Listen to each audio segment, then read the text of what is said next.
Hello and welcome to my channel. तो guys अब हम लोग जो है वो बात करने वाले हैं चैप्टर नंबर 8 की, जो है मौर्यन एम्पायर एंशियंट हिस्ट्री में।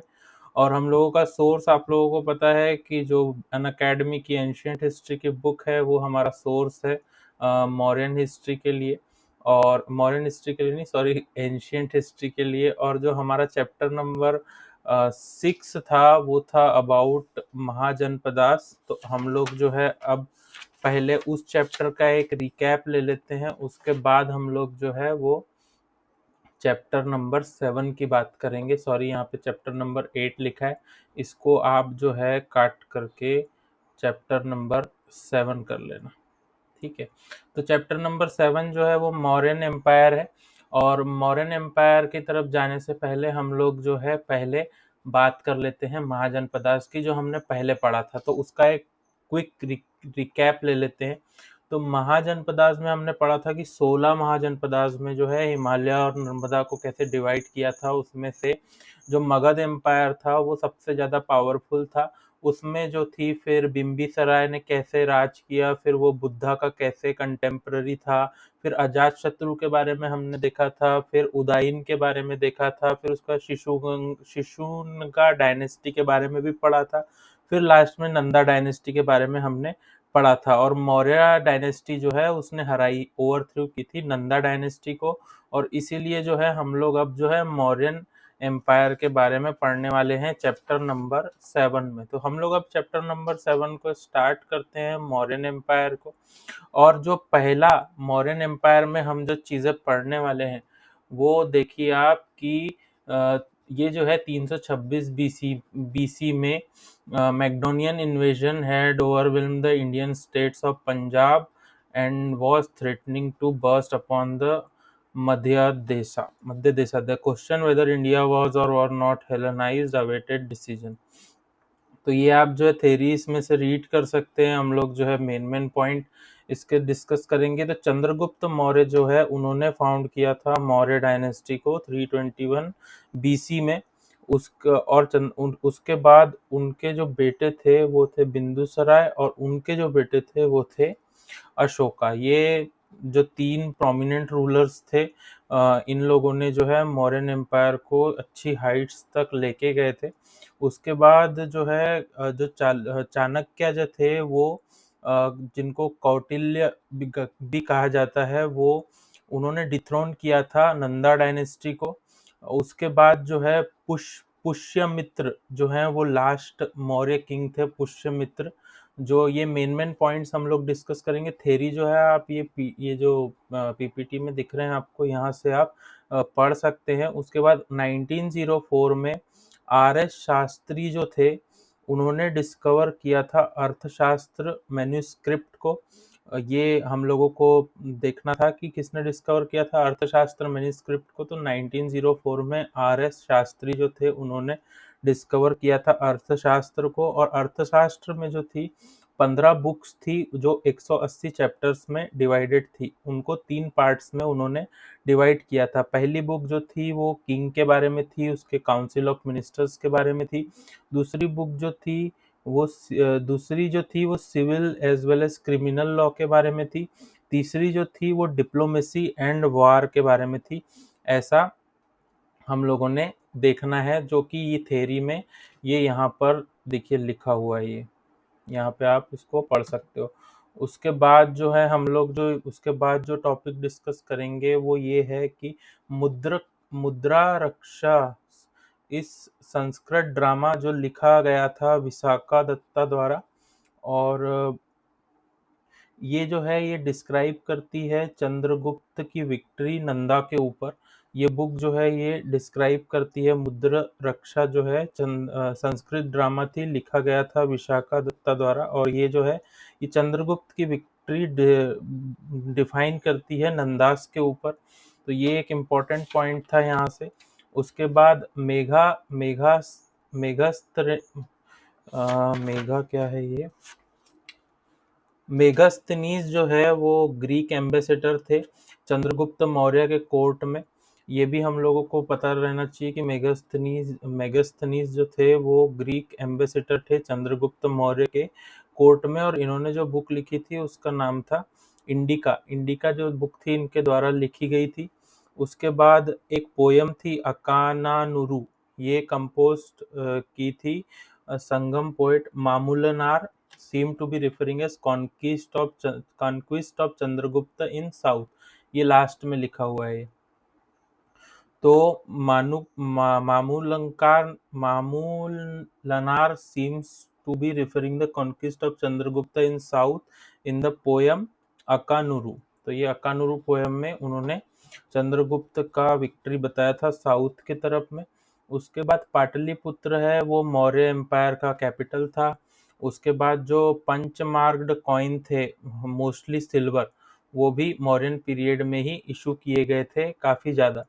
तो ये भी एक इम्पोर्टेंट पॉइंट था। और जो प्राइमरी लैंग्वेज जो उस समय यूज़ की जाती थी लिखने के लिए वो पाली लैंग्वेज थी, और कुछ कुछ जगह पे प्राकृत लैंग्वेज भी यूज़ की जाती थी। The script which was employed for writing was Brahmi. Brahmi script में भी लिखा जाता था।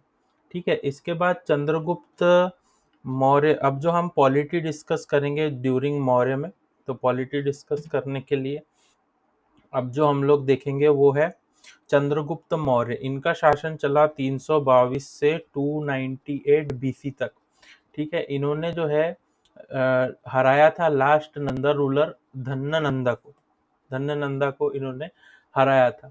इन्होंने जैनिज्म अडॉप्ट किया था, और ये चले गए थे फिर चंद्रागिरी हिल्स पर। जैनिज्म अडॉप्ट करने के बाद ये चले गए थे चंद्रागिरी हिल्स पर। उसके बाद जो अगले रूलर आए थे वो बिंदुसराय थे। उन्होंने 298 से 273 बीसी तक रूल किया।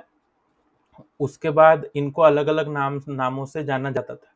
तो अलग अलग नाम जिससे इनको जाना जाता था वो था मंद्रसार, सिम्हासेना एंड अमित्रोचैतिस। तो इस भी नाम से इनको जाना जाता था। उसके बाद king of Syria Antiochus one sent his ambassador Deimachus to the court of Bindusara. तो ये जो लाइन है आप यहाँ से पढ़ सकते हो। ये देखो, ये मैं मार्क कर रहा हूँ। मतलब किंग ऑफ सीरिया जो थे उन्होंने अपने एम्बेसडर भेजे थे बिंदुसराय के कोर्ट में। उसके बाद जो तीसरे रूलर थे वो थे अशोका, जो 268 से 232 बीसी तक जिन्होंने रूल किया था। और अलग अलग नाम जो अशोका के दिए गए थे वो आप ये पढ़ सकते हो, जैसे कि देवानाम प्रिया अशोका राजा। उसके बाद पियादस्सी राजा, पियादस्सी अशोका मौर्य। ये अलग अलग जो उनको नाम दिए गए थे वह अलग अलग सोर्सेस से, उसके बारे में यहाँ पर लिखा हुआ है। उसके बाद हम लोग जो पढ़ेंगे कि Ashoka convened third Buddhist council at Pataliputra in 240 BC. जो अशोका थे उन्होंने तीसरी बुद्धिस्ट काउंसिल पाटलिपुत्र में 240 बीसी में कन्वीन्ड की थी। उसके बाद अशोका जो थे उन्होंने स्पेशल ऑफिसर्स अपॉइंट किए थे Dharma Mahamatras to spread the progress of Dhamma. Dhamma की प्रोग्रेस के लिए उन्होंने स्पेशल ऑफिसर्स अपॉइंट किए थे, उनका नाम था धर्म महामत्रास। ठीक है, ये भी क्वेश्चन कई बार आ जाता है। उसके बाद जो लास्ट मौर्य एम्पायर थे वो थे बृहरत्था। वो लास्ट मौर्यन एम्पायर थे, वो 185 बीसी में उनके कमांडर द्वारा पुष्यमित्र शुंगा द्वारा मार दिए गए थे। उसके बाद शुंगा डायनेस्टी जो है उसने जन्म लिया था उसके बाद। ठीक है, तो ये भी आप बुक में ये पेजेस में देख सकते हैं। उसके बाद जो अगला पॉइंट हम लोग डिस्कस करेंगे वो central administration in Maurya period. तो according to Kautilya 7 elements of state जो थे वहां पर थे, एक राजा, एक मित्र, एक दुर्ग और एक अमत्य, एक जनपदा, एक कोशा और एक सेना। ये 7 एलिमेंट्स जो थे मौर्यन पीरियड में जो थे मेन स्टेट के सेंट्रल एडमिनिस्ट्रेशन के, ये 7 एलिमेंट्स वहाँ पर हमको देखने को मिलते थे। और पॉलिटिकल यूनिट्स जो थी वो डिवाइड की हुई थी प्रोविंस, उसका हेड जो था वो कुमार। उसके बाद डिस्ट्रिक्ट को डिवाइड किया गया था, उसका हेड युक्ता था। सब डिविजन्स का हेड गोपा था। विलेज जो थी उसका हेड ग्रामिका था। उसके बाद एम्पायर जो है वो मल्टीपल प्रोविंस में डिवाइड किया गया था, जैसे northern province, western, Prachi, Kalinga, दक्षिण पट्टा। तो जो ये जो है, ये आप ये बुक में देख सकते हो कि वहाँ के ऑफिशियल्स, उस ब्यूरोक्रेसी के कौन कौन इम्पोर्टेंट ऑफिशियल्स थे। जैसे सानी दत्ता जो थे वो चीफ ट्रेजरी ऑफिसर थे, समर्था जो थे वो चीफ टैक्स कलेक्टर ऑफिसर थे, राजू का जो थे वो रेवेन्यू सेटलमेंट ऑफिसर्स थे। तो ये चीज़ आप जो है ये पेज से स्टडी कर सकते हो कि कौन से ऑफिसर्स को क्या क्या बोला जाता था। ये भी कई बार क्वेश्चन आ जाता है मौर्यन पीरियड में, ठीक है। इसके बाद जो है अगला जो पॉइंट हम लोग डिस्कस करने वाले हैं वो है कौटिल्य ने परमिशन दी थी सारे वर्नास को आर्मी में सर्व करने की, ठीक है। कौटिल्य ने सारे वर्नास को परमिशन दी थी, all four varnas to serve in the army.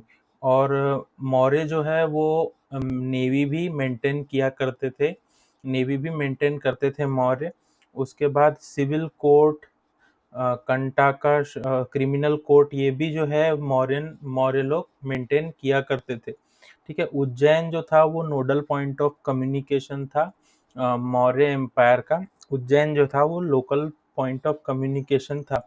उसके बाद कुछ हाईवेज के नाम भी यहाँ पर दिए हुए हैं, वो भी हम लोग देख लेते हैं कि मौर्य एम्पायर में ऐसे कौन से हाईवेज थे। तो एक था दक्षिणी नवर्ती मार्ग, ये जो थे ये उज्जैन से कन्याकुमारी था, ये वाला हाईवे। और उत्तरा पथा, ये जो था ये तक्षशिला से कन्याकुमारी तक था, ये वाला हाईवे, ठीक है।